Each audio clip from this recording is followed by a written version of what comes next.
you ready to stop stress, anxiety, and low self-esteem from running your life? Join award-winning author Dr. Friedemann and Schaub from Empowerment Radio as he addresses some of the most prevailing challenges in our day-to-day lives.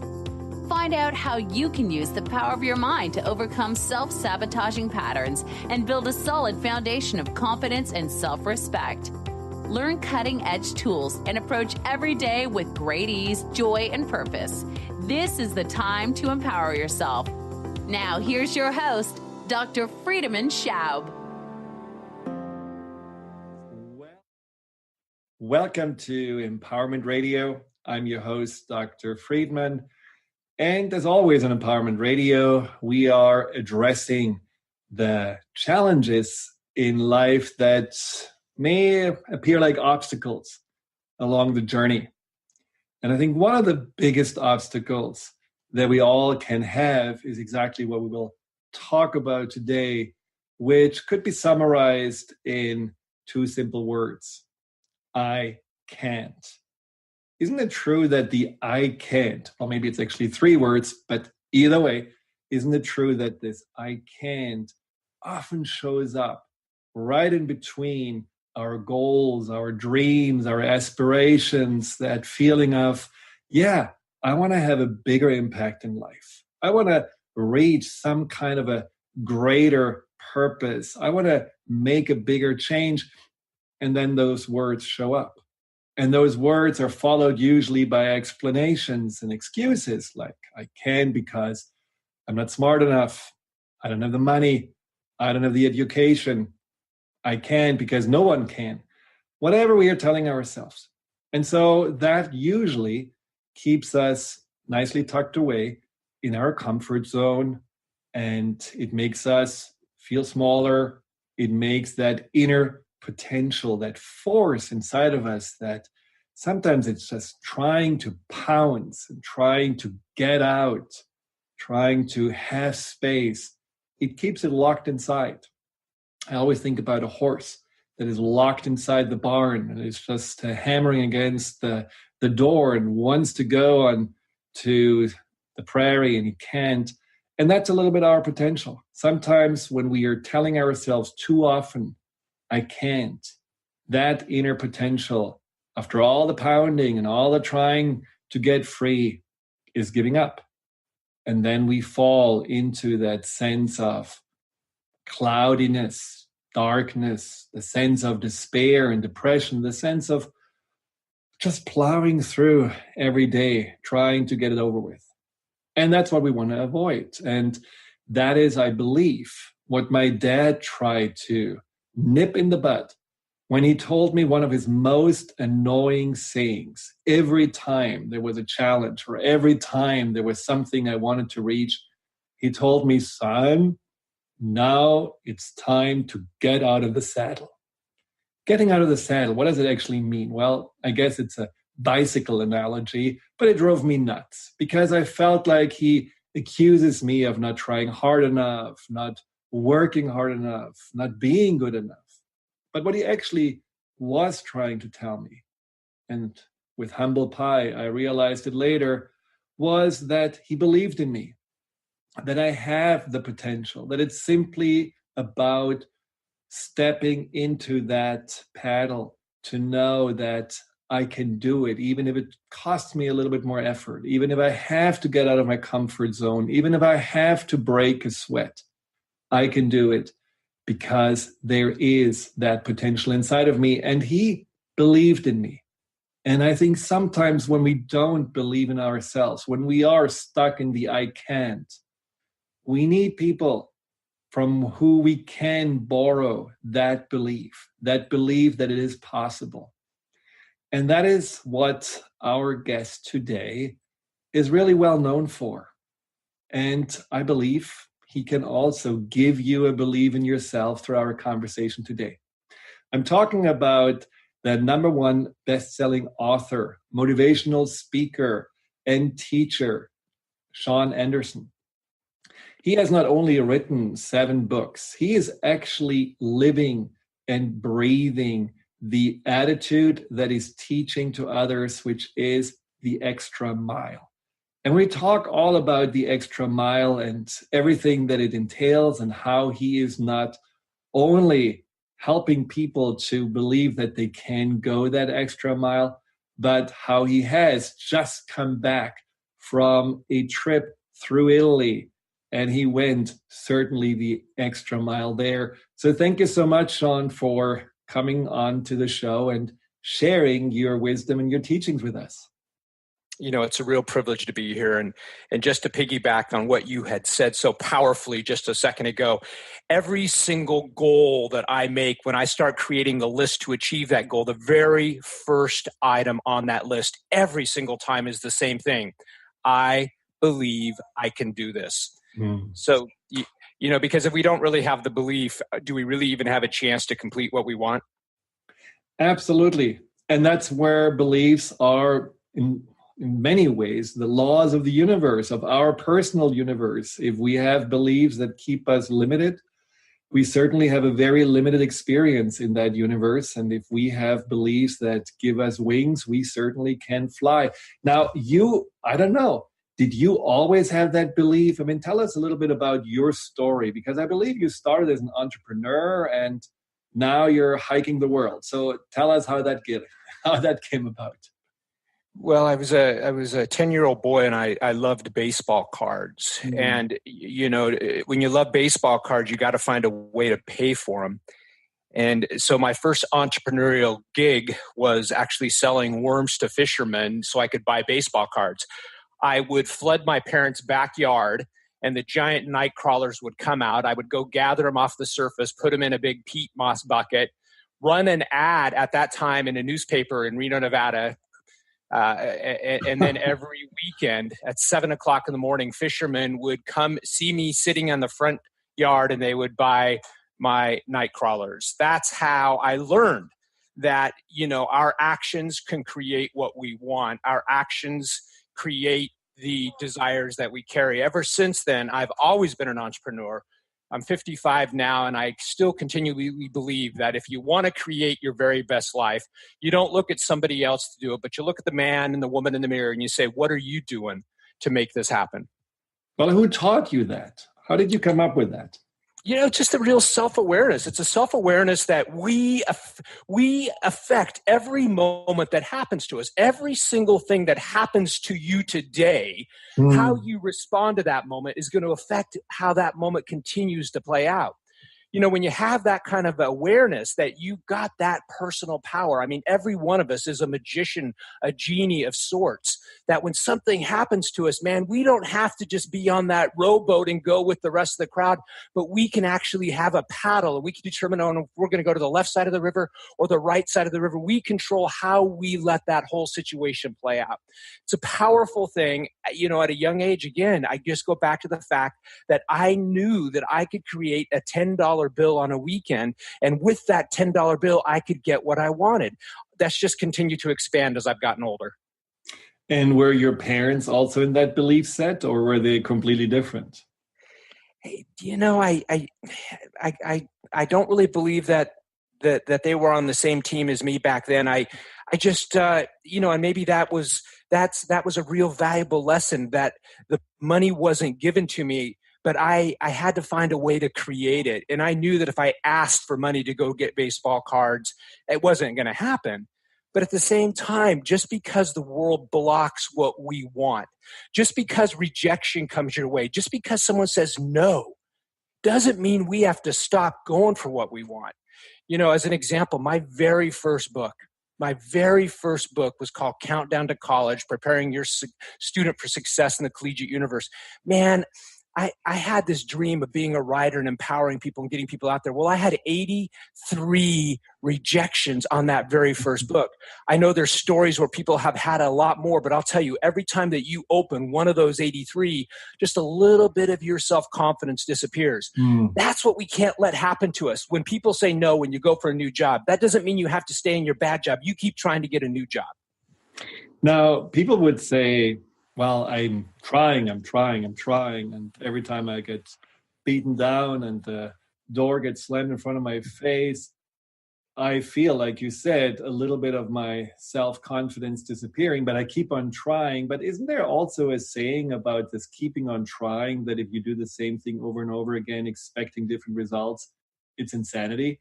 So how do we keep on trying and then also be flexible to take in those rejections as, well, maybe there is a learning behind that? Well, we constantly have to re-strategize, and I'm never one for continuing to pound out the same sort of effort that's producing zero results. You've got to sit down and you've got to analyze what it is that you're doing that's creating the results that you're getting. Something's not right. As an example, there is someone who reaches out to me and says, gosh, I've been employed for 3 years. I don't understand what's going on. I say, well, let's talk about your strategy. What are you doing? Well, every single time I go on Craigslist and I look at the jobs and I send my resume for, I said, well, do you think that might be your problem? That you continue to use the same darn source. You're sending resumes of which maybe 200 other people are too. How many of us will really rise to number one on someone's desk out of 200? I said, man, you got to get out there. You're charismatic. You're powerful. Let them see your face. Let them feel your energy. What if you were to whisper to somebody, you know what, I really believe in this business and I think I can help you succeed. How many people are going to turn that sort of person away? So when we're not succeeding, and by the way, I do not like the word trying. I never try for anything.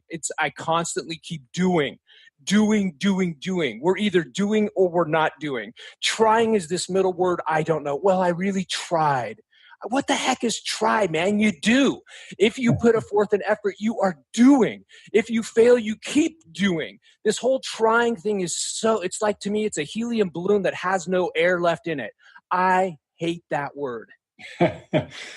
Well, have you ever had a goal and then you had to re-strategize by saying, well, I have to really adjust the goal. Maybe I'm not running barefoot up the mountain or whatever. Did you ever just say, that goal is not mine to reach? No. No. All right. I say that no, because if I'm passionate about something, what if all of a sudden I think that I don't want to climb that mountain anymore? It's because I've been listening too much to everybody around me that says, Shawn, you're not supposed to climb that mountain. Shawn, that mountain's too tall for you, too steep for you. Shawn, you're too old to climb that mountain. Shawn, you can't do it. So you know what? Dang, that's where passion sets in, because when we have passion and we connect it with purpose, there is nothing that can't stop us from going into up that mountain except us listening to the world telling us we can't. Very powerful. And of course, I have a few things I want to ask you about that, but let's go to break. When we come back, we'll talk more with Shawn Anderson about passion, purpose, and how to overcome the I can't and go the extra mile. We will be right back.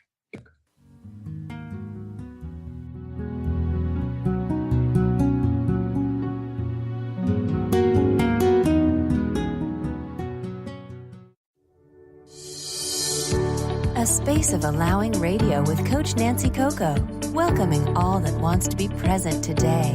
Tune in Thursdays every first and third week at 9 a.m. Pacific on transformationtalkradio.com as Coach Nancy helps you find a space of allowing. Join Coach Nancy to explore what lives at your edges and to bring more of yourself home. For more information, visit nancycococoaching.com.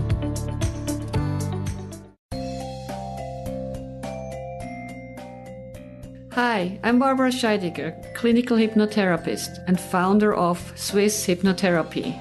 And this is a tip with purpose. When the old anger and stress are triggered, stop, breathe. See what you're doing and tell yourself no more. Breathe and walk away. See your anger for what it really is. It's quite destructive. Don't take excuses for excuses. Take more of, yes, I can, and move forward. I hope this tip helps you going through the day today. You can reach me at 323-999-4775 or at my website at swisshypnotherapy.com. You can write me an email and I give 30 minutes free consultation hypnotherapy is there for you. Demystifying the Journey on From Here to There Radio with your host, Diane Garris.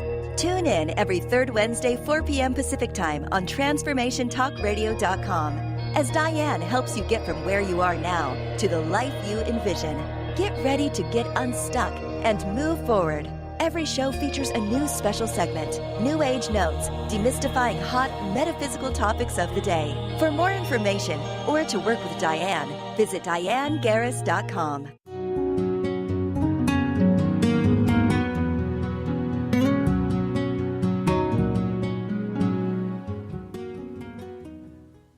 Welcome back to Empowerment Radio.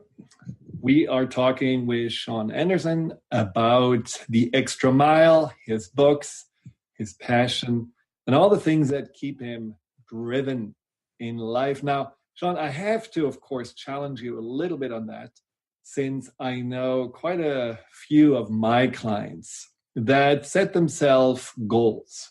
And they set themselves goals that were really high. And they were so high that it was actually for them almost like I need to reach the goal to prove myself something.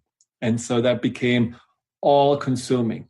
They became obsessed with either that promotion or that special person or that $1 million they have to make, only to forget everything else. So they became almost identified with a goal that they haven't reached. And they were falling in the mindset that, well, if I don't reach this goal, I'm not good enough, I'm not worthy.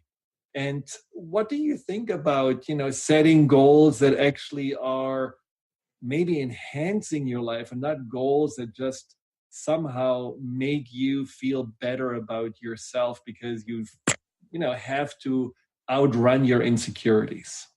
That is a beautiful point. I believe that our truest passion is not found by listening to the whispers that people whisper in our ears, what society tells us we should do, how we should be, the kind of person that we need to become in order to be famous or to be rich. But I believe that the goals that are our purest goals are when we listen to the whispers from within, those little voices that remind us what make us happy, what make us feel good, what make us smile. Because it's those innate whispers that I believe will always help direct us to our truest purpose. I've never been a fan, and I will never work with somebody who says, Shawn, my goal is to be rich. It's because I just believe that sort of goal, although if they want to go for it, by all means, go for it, man, go for it. But I just believe there's a deeper step, that what we do is we find their deeper purpose and let that deeper purpose be explored. And then perhaps the wealth might come. But I'm just not one for chasing artificial goals in life that society says we're supposed to be like. That's just not who I am. Well, so those whispers, they often come from listening, right? So you have to really sit at times and, I guess, do nothing, which may be hard for people that are always on the go. So how do you practice the maybe readjustment, the listening, the just paying attention to that whisper? Do you meditate? Do you take time outs after you have been doing? What do you do? I think the greatest gift that anybody can give themselves every single day is to make time to take a walk. Take a walk by yourself, breathe in the air, take a look at the beauty of everything around you. I mean, I sincerely watch a bird fly, watch a bird build its nest as you're walking, watch dogs playing, watch whatever. Just become aware of this universe, this amazing, powerful, beautiful, incredibly awesome universe that we live in. And as we become more attached to the beauty of everything around us, I believe at that point our whole spirit starts to find a deeper silence. And it's when we find that deeper silence that all the voices that we hear around us start to be blocked out, and then we become in touch with the best part of who we are. Every week before I write a newsletter, and I've got a weekly newsletter called Inspiration Thursdays. I've written 368 issues. I always take a walk. I take a walk and I just see what I see. I feel what I feel. I'm just reminded about the simplicity and the powerfulness of life. And I let that plant the seeds then that I see. I see a story. I'll feel a story. But it's when we take that walk, that finding that silent time with ourselves. As you said, maybe meditation works for you. But I'll tell you, it's always great to stay in shape. And I always believe that physical energy starts to bring in emotional energy, spiritual energy, every single positive energy you can get. Start with a walk. Yeah, I love that. Now it's interesting because you mentioned the just beauty of nature, dogs playing, butterflies flying, and isn't that also then something where you could say, well, in the end, it is also about just being in a place of oneness and integration and not feeling like, well, I have to do more, I have to strive further. Because, I think a lot of people would listen to your message and feel like, oh my God, I'm a loser. I'm not doing anything special. I'm not walking across countries. I'm not being this big entrepreneur. I'm not writing 7 books. I mean, I'm pretty much having nothing to show for myself. And that discontent and that feeling of having to achieve more, isn't that the opposite of what you just described that happens during those walks? And how can you reconcile that? I mean, it so much is. I mean, there's such a mystery with even being here and living this fascinating thing called life. And I think when we get so tied up with proving to be somebody, instead of just really enjoying every single special moment, and I don't mean this in a Zenish guru type way, an Eckhart Tolle type way, but I really believe there's something in the power of now. And I believe that when we start to appreciate now, when we start to appreciate the moments of our life and not the achievements or accolades of our life, but the simple moments of our life, it's there that we really start to feel something called gratitude. The simplest, most powerful of all gratitudes. I'm so grateful for being here. I'm so grateful for this walk today. God, I'm so grateful that I saw that. I'm so grateful for feeling the smile in my heart. I'm so grateful for that. You know what? Because when we start to feel the gratitude for the small things, gratitude for our own life becomes bigger. And all of a sudden, then what gets washed out are all of those other superficial things that we have to do. When we become more natural with living in the now, we become more powerful in living in all of our nows. And when we become more powerful in living in all of our nows, then that's when we can create the stuff that we probably really want to create. Now, you certainly had a lot of moments of being in the now when you were literally walking across different countries, and you just came back from walking across Italy. Why do you do it? I've walked 6 countries across 6 countries in the last 4 years. I've walked across Spain, Portugal, England. I walked around Ireland. I walked 750 miles around Shikoku, Japan, and I just walked 500 miles from Milan to Rome. I do these because I call them my axe sharpening events. It's where, man, I just got to go out and I got to find my best purpose. I got to go out and learn to really trust myself. I got to go out and really live moments, because when you're walking across a country and you're tired and your feet hurt and maybe you've lost a toenail and you're going, oh my gosh, I got 8 more miles to go to get to my spot and I'm running out of water.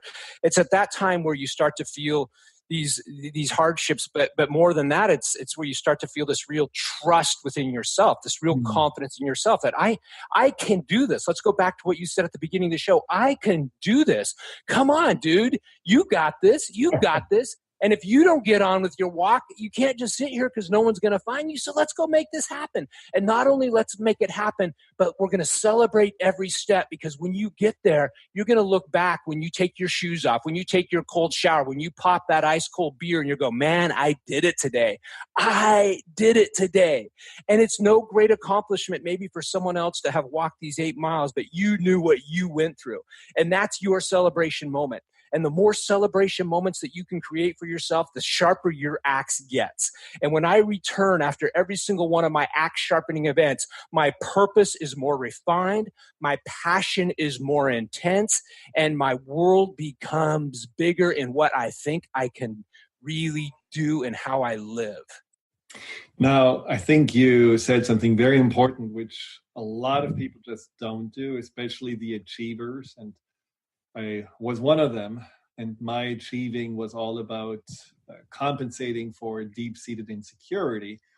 And what achievers don't do often is that celebration step, that saying, good job, wow, look, you did it. And that is the nourishment of the mind and the soul that really keeps you going. That's what releases all these wonderful endorphins that also heal your body and make you motivated for the next day. And I think that's a wonderful thing that you said, that yes, it can be hard.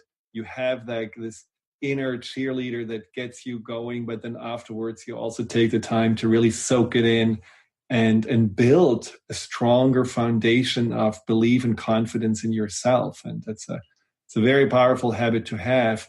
What was your hardest moment on this trip through Italy? Oh, on this last trip, the hardest moment was, I started really late in the season in July. Normally I like to start just a little bit earlier. And in Europe, Italy, it was super, super, super hot. And when I was walking through the flatlands of Italy, there was no shade. And sometimes it got up to be about 95 degrees. And I swear there was, a huge family of flies that kept following me the whole way. And when you're in the sunshine and you're walking in humidity and flies are following you, and then there was some mosquitoes that absolutely loved my legs.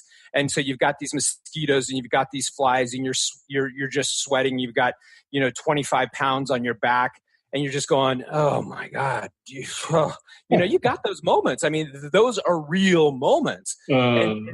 And then after the first 2 days, see, you're not tough enough after the first 2 days because you've stepped so far outside of your comfort zone. Your nice air conditioning at home and your refrigerator full of beautiful food and your friends on a telephone and all this. Man, you're out there in the boonies. After the second day, you wake up in the morning at 4:45 and you go, oh my God, I've got to do this again. What is going, yeah, that's the hard part. It's the hard part of stepping out of your comfort zone and continuing to not retreat, wave the flag and run back and sit on your couch. Is that ever an option for you to retreat?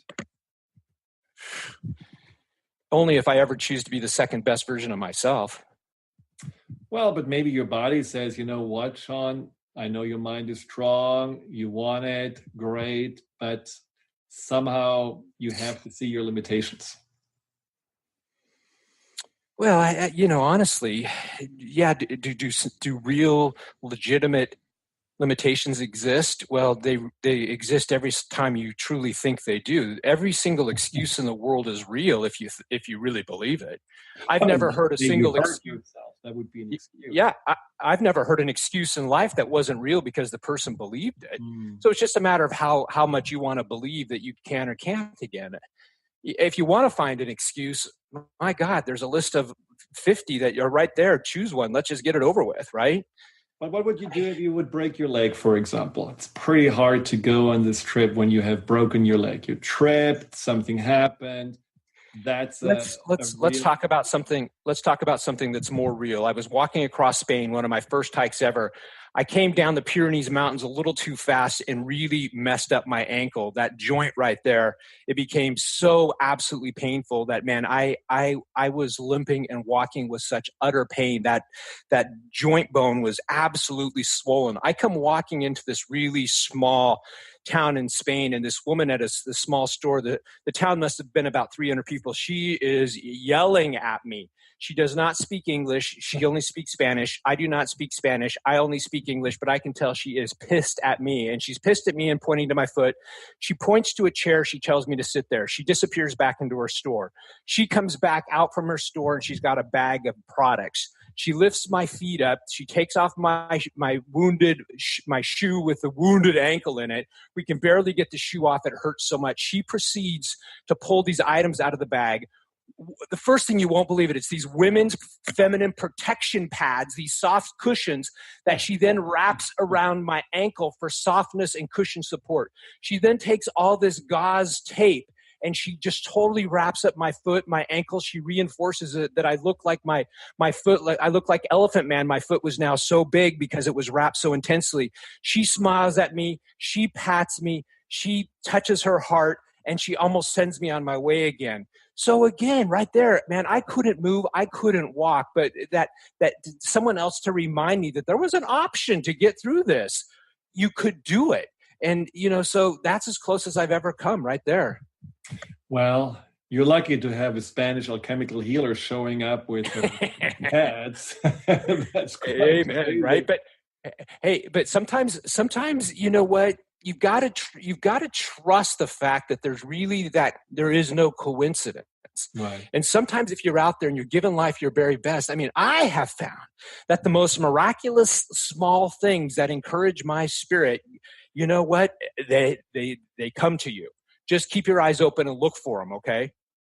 Well, I totally agree. Now, one of the things that you did write was the extra mile. And there are actually stories about people that you interviewed that are also living and breathing the extra mile. Give me one of those stories that really inspired you. Actually, we have to go to the break. Sorry, I just realized it. We're just going to go quickly to the break and we will be right back.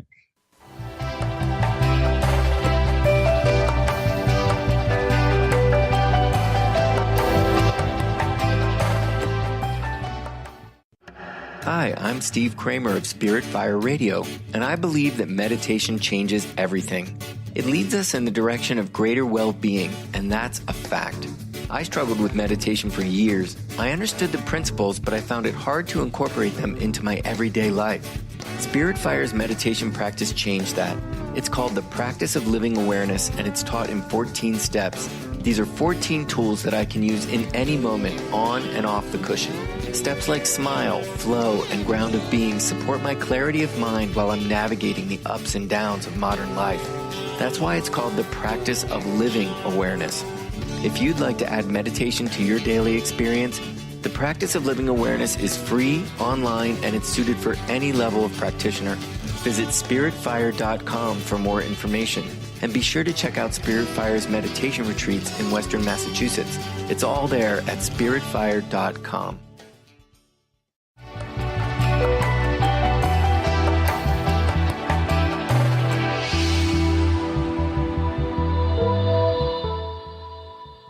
Welcome back to Empowerment Radio. We just started talking about extra mile stories, people that inspired Shawn Anderson to write about because their credo in life and the way they lived their life was all about doing the extra mile in order to make a positive change. So I wanted to ask you about such a story.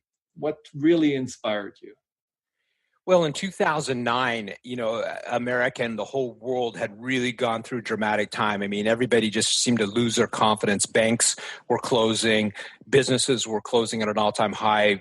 People's homes were being foreclosed. It was really a desperate time if you go back and remember that. And I decided to use my very small voice and remind people that if you truly want to create change, you don't look at your boss or the government and say, what kind of program are you going to create to make sure that we continue? But again, you look at the man or the woman in the mirror. And so I wanted to tell people that you can't keep doing the same thing in order to create what you want. You've got to give more. You've got to do more. You've got to be more than you currently are doing. You have to go the extra mile. So as a symbol of that, I took at that time my 47-year-old non-bicyclist, again, let me repeat, 47-year-old non-bicyclist body. And as a Forrest Gump sort of way, I pedaled a bike from the Pacific Ocean to the Atlantic Ocean. Along the way, my team created events in 21 cities with the mayors in those cities. And I had the privilege of interviewing over 200 people who had already been identified as having gone the extra mile in life. Who identified them? Say that again, please. Who identified them? Was it self-identified or was it that your team found them? we would reach out to, nonprofits in that area. We'd reach out to the city, the mayors. We'd reach out to the local media, and we would ask them who were their people, who were stars in their community, who were some of the great local stories, that needed to be recognized. Because one of the things that I had said was on this tour, I was going to give away $10,000 of my own money, $1,000 each to the stories that I found most inspiring. So that helped bring some of these people out of the woodwork. And so when I would come into a city, there'd be a big event, the press would all be there, and then there would be these people that I would start talking to one by one, a little interview session, and that's where I found my truest inspiration was from these stories. As an example, I was in Ohio. I had just finished talking at to a United Way event, and this woman comes escorted up to me on her arm. I'm supposed to talk to her next. Her name is Sheila Holsworth, and Sheila's being escorted up to me on someone's arm because Sheila Holsworth is blind. She had 2 glass eyes, but it wasn't always like that for Sheila. When she was 10 years old, the orthodontic headgear to straighten her teeth, one day it snapped. The rubber band snapped, and the wires popped up, and it gouged out both of her eyes. Yeah. So Sheila now, she's in her 40s when I'm meeting her. And her extra mile story is that she never let her blindness stop her. You see, Sheila Holsworth became an extreme ultra athlete. She was known for, climbing some of the world's tallest mountains. She was an international ski jump trick artist, that she wouldn't just get behind a boat, hold onto the ropes and water ski, but she would do flips and turns. She had won international skiing downhill contests too, all as a blind person. So how does a blind person even ski? Well, a blind person skis, she skied by someone would be in front of her, and she knew how to turn left or right by how the snow off the back of their skis hit her chest. Oh. So, this is an extra mile story. And an extra mile story is any story that you take what the world has given you, and instead of accepting it, you choose to go further than that. One more quick story that I'll just share with you. I was in Colorado, and I met a couple, Brad and Libby Berkey. And Brad and Libby Berkey, they both had quit their jobs, and they went all into opening a restaurant. Well, normally you would say it's no big deal opening a restaurant. There's probably been one corner location in your city where there's been 5 different restaurants at that location in 10 years. But Brad and Libby decided to open a restaurant. And when you walked in and you got a menu, there would be no prices on the menu. When you finished your meal, you were not given a bill. You see, Brad and Libby believed that every single person deserved to have a home-cooked, beautiful meal. And at the end of the meal, you give what you can give. Well, this was back in 2009. They had been open for about a year. They are still going strong. And not only is their example beautiful in Denver, Colorado, but there's little restaurants opening like this all over the country now. It's people who believe and go the extra mile. That's who I had the privilege of meeting. Well, I love this story because it's also about really giving back and making a positive change. And I think we are living in times, again, where we all are called to make a positive change. And at the same time, I think we often do feel disempowered. And our voice doesn't matter. Our actions don't make a difference. So stories like this, I think, are very inspirational because they can show that we can do good, one person, one meal at a time. So did both of them get $1,000 from you? Actually, one of those stories did get it. And, there were just so many beautiful stories. I mean, honestly, there were 200. There wasn't a single bad story. Oh, yeah. At the end, you feel guilty that you don't have $200,000 to give away. If I can just make one final point on this. Back in 2009, I also wanted to give power to all the volunteers who were going the extra mile in communities across the United States. I wanted to remind people that it's volunteerism and service of going the extra mile that really adds so much value to all of our lives. And so back then, I had this idea to create a day called Extra Mile Day, and it's on November 1st. And that very first year, I had 23 mayors that jumped on board, and I was elated at that. 23 mayors in the United States who said, you know what, we're going to declare Extra Mile Day, and we are going to recognize the volunteer heroes in our community through whatever means or ways that we come up with. Well, sometimes when you have a small dream and you take action on that small dream, it ends up becoming so much bigger than you could ever imagine, because Extra Mile Day has continued every year on November 1st since 2009. Last year, November 1st, 2017, there weren't 23 cities that participated. There were 527 cities in the United States that participated and recognized their Extra Mile heroes.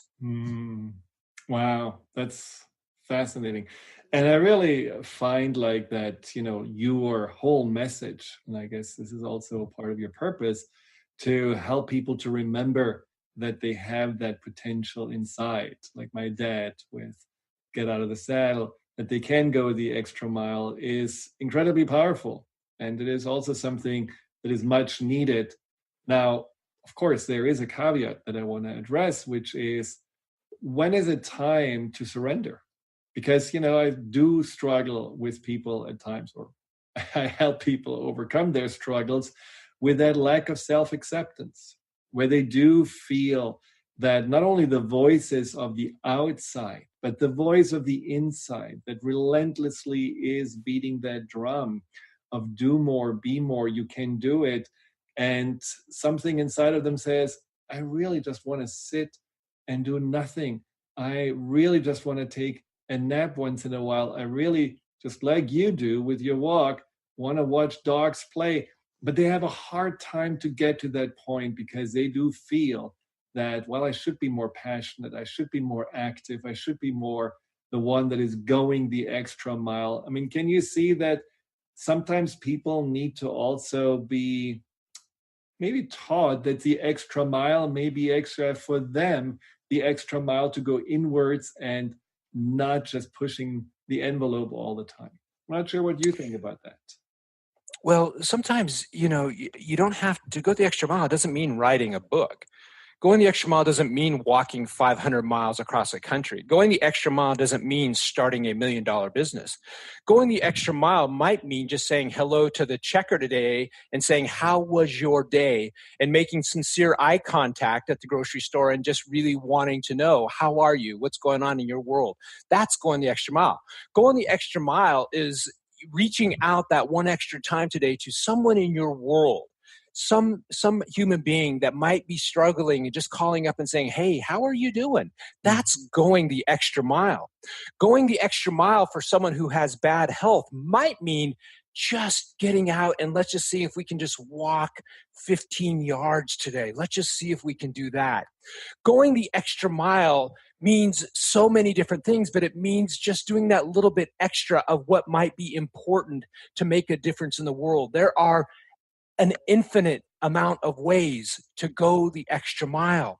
Perhaps you care deeply about animals. Going the extra mile might mean volunteering at the giveaway on Sunday when people come to maybe adopt an animal. That's called going the extra mile.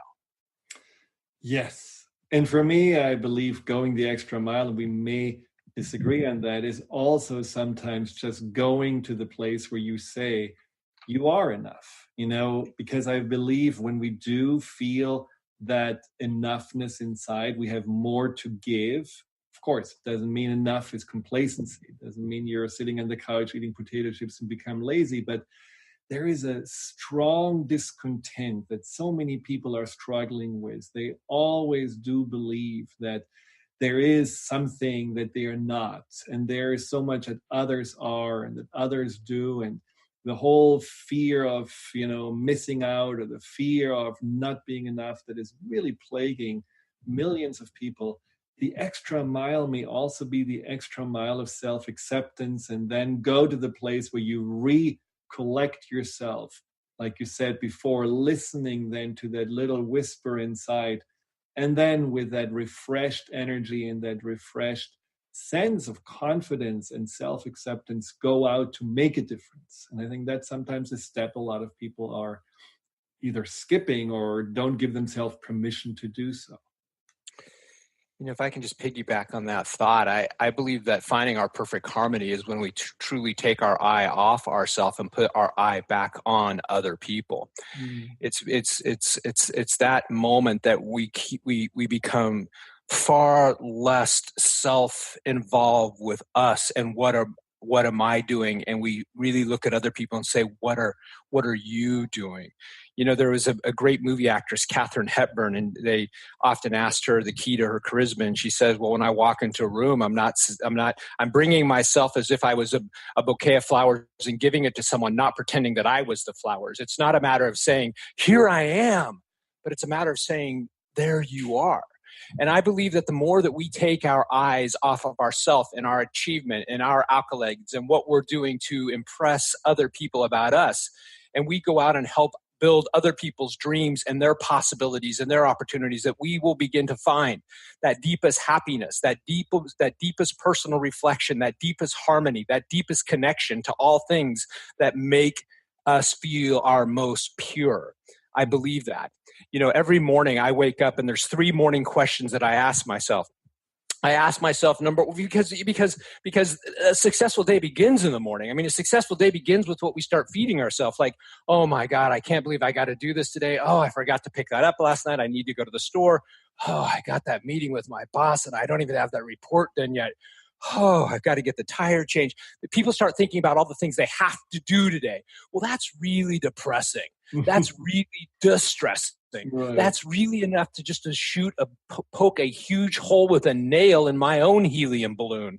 So what I do is these 3 morning questions. Here we go. Number 1, what am I excited about? What am I excited about today? What's that one thing that's really going to be like, wow, yeah, I'm looking forward to that. Because when we start our day with something that we're looking forward to, then it starts to make everything else fall back into the shadows. Question number 2. Who can I serve today?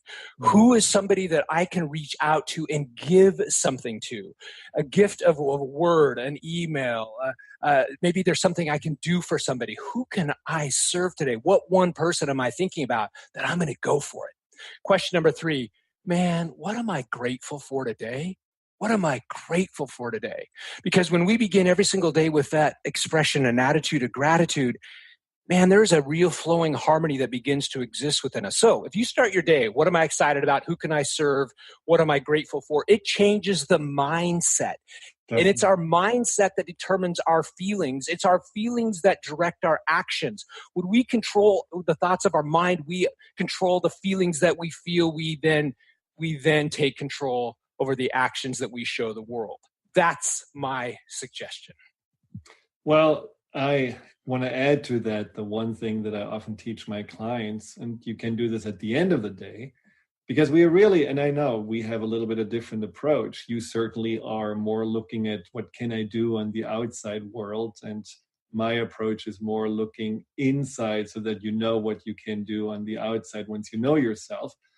The self-appreciation, because we have to also ask ourselves, so at the end of the day, what did I actually contribute? And not to boast, not to just, get your ego happy, but really in a sense of also gaining, like you do with your walks, and feeling like, yes, I overcame that blister and that heat and the mosquito family that was chasing me.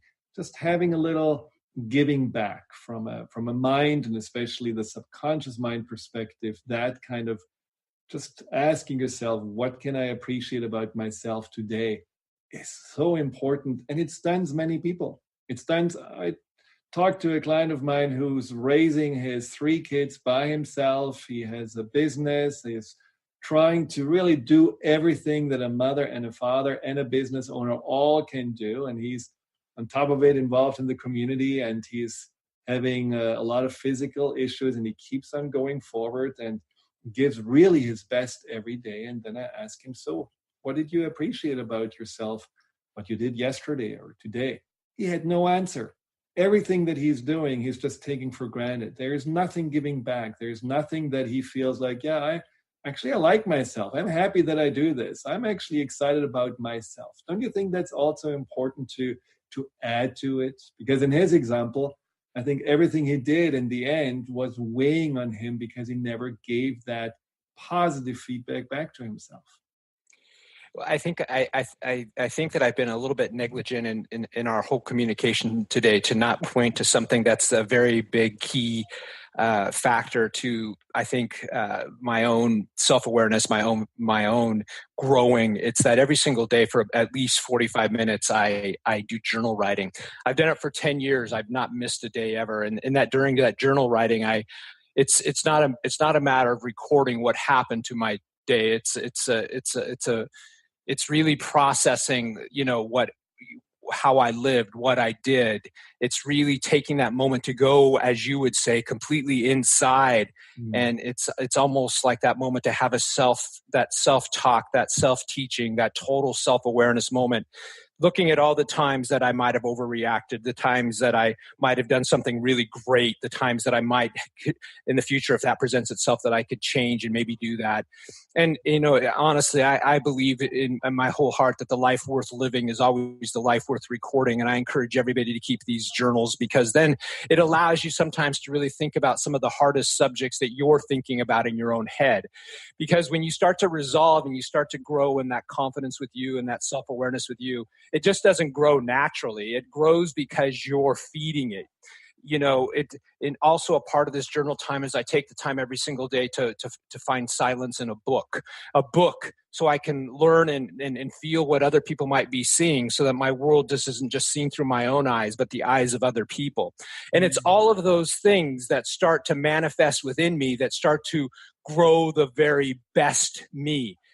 And that is all about silent time. Wonderful. Well, and that is really, thank you for sharing that. I think that is such a wonderful way, the writing and spending the time with it, that the way to connect to yourself, to listen to yourself, to see visually your thoughts, makes them so much more powerful, but also then to let it float out of you so that it doesn't stay inside of you, because certain things need to be expressed so that they can be released, and certain things need to be seen so that they can be learned from. Now, one thing that I certainly notice about you is how committed you are. And I think that's probably, one of the secrets to your success and your passion, that you do have a 100% commitment to every day making the best out of it. And what's your secret to that commitment? Do you have any final advice or thought to give our listeners? I do, and that is such a beautiful question, because I every time I go on one of these long adventures, one of the things that I always take time, if I see like this little graveyard or cemetery way out in the middle of the country, I always go and visit it. And I visit it because I want to be reminded that life is short.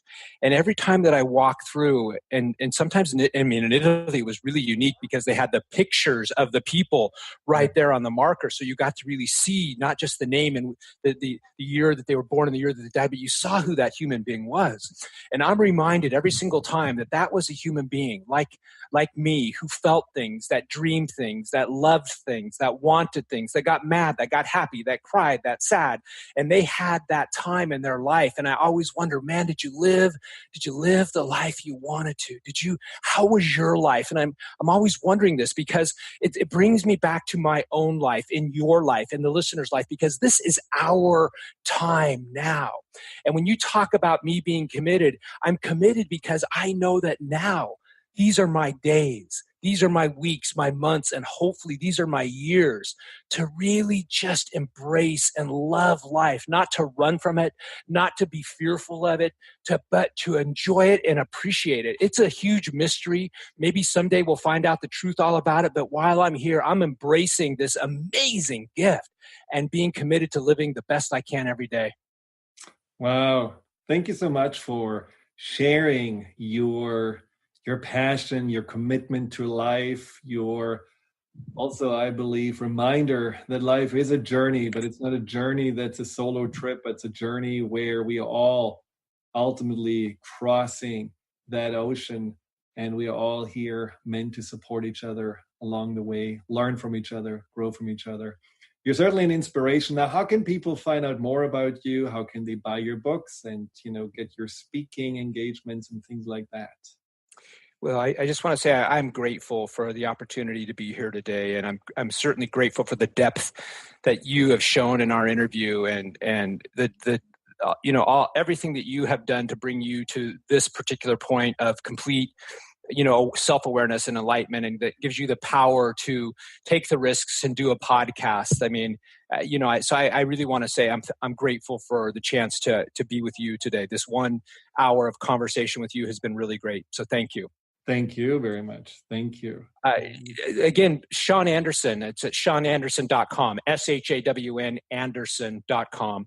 You can find my books there. Certainly you can find my books on Amazon. But, if you have felt just the slightest bit of inspiration of anything I've said, I just encourage you to sign up for my weekly newsletter, because it's never anything about sales, because I don't believe in that. All it is about helping to push you and pull you up your hill. Every single week, I write something short, something inspirational that I have seen or felt in my world, and I pray to God that it helps inspire you too. Every Thursday, you can count on it. Thank you very much. And I actually read your newsletters, and they are fabulous, and they are a daily boost or a weekly boost. So I enjoyed reading them. We can all do the extra mile. We can all get out of the saddle and reach the top of the hill. So thank you so much for getting inspired on Empowerment Radio. Thank you, Shawn, again. And thanks to all the listeners. Until next time, stay empowered and enjoy every day to the fullest. Goodbye.